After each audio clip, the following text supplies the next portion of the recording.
ପିଲାମାନେ ଆଜି ଆସ ଆମେ ଗୋଟିଏ ଗପ ଶୁଣିବା। ଗପଟିର ନାଁ ହେଲା ଆମରି ପରି ଚମ୍ପା। ମହାରାଣା ପ୍ରତାପ ବୋଲି ଜଣେ ରାଜା ଥିଲେ। ସେ ଆକବରଙ୍କ ଠାରୁ ଯୁଦ୍ଧରେ ପରାସ୍ତ ହୋଇ ପରିବାର ସହିତ ବଣରେ ରହୁଥିଲେ।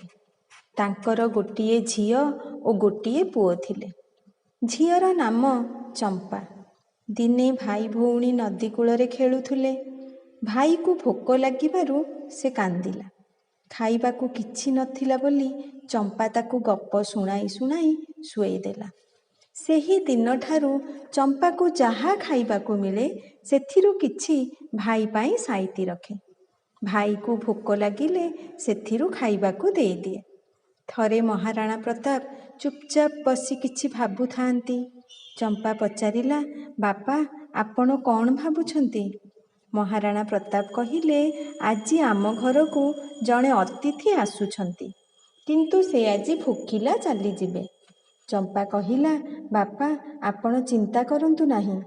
ଗତକାଲି ମା ଦେଇଥିବା ପିଠାକୁ ମୁଁ ନ ଖାଇ ଭାଇ ପାଇଁ ପଥର ତଳେ ରଖିଛି।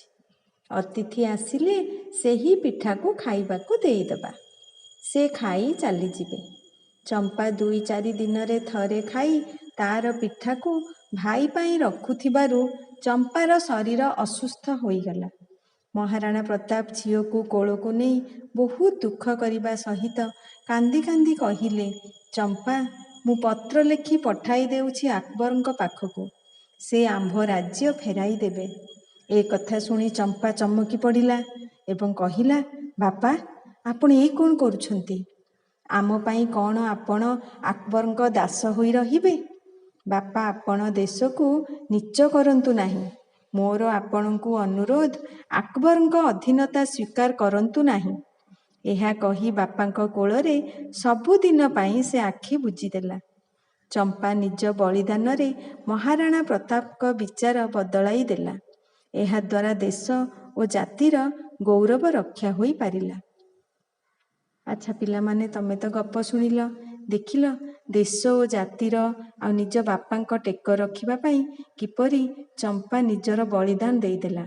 ଆମେ ସବୁବେଳେ ଆମ ଦେଶ ଓ ଜାତିର ଗୌରବ ରକ୍ଷା କରିବା।